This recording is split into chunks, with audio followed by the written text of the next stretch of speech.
মা মেয়ের কিচেনে আপনাদেরকে আমন্ত্রণ জানাই। চলুন আপনাদের সঙ্গে শেয়ার করি কাঁকরোল, আলু আর ডিমের এই দারুণ সবজি রেসিপিটি।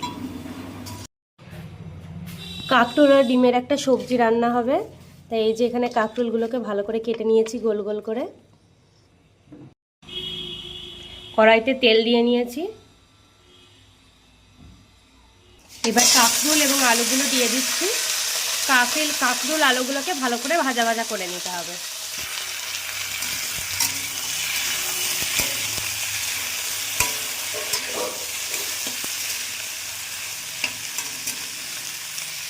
এবার দিয়ে দিচ্ছি স্বাদ মতো লবণ, একটু হলুদ গুঁড়ো। লবণটা হাতে রেখে দেবেন, কারণ পরে আরও লবণ দিতে হবে। এই মশলাটা শুধুমাত্র ভাজার জন্য দেওয়া হচ্ছে। আমাদের কাঁকরোলগুলো প্রায় ভাজা ভাজা হয়ে গেছে। এবার আমরা কাঁকরোলগুলোকে রান্না করে নেব। এবার কড়াটা গরম হয়ে গেছে, আমরা তেল পেঁয়াজ দিয়ে নিয়েছি। ভালো করে পেঁয়াজটা ভেজে নেব। আদা রসুন বাটা, জিরে ধনে বাটা,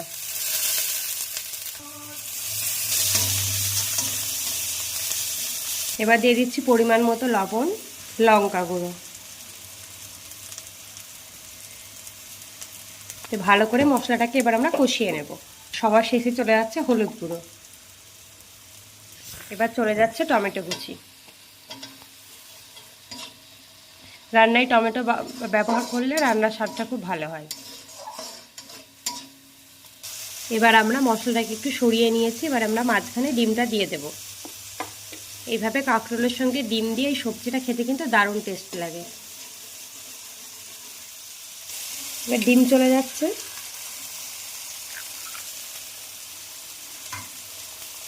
এবার দেব সামান্য একটু লবণ, ডিমের জন্য শুধু।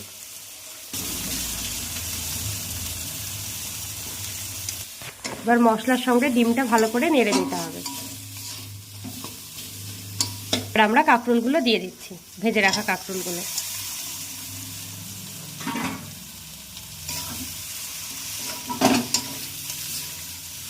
ভালো করে এইভাবে হাতের সাহায্যে নেড়ে নিতে হবে।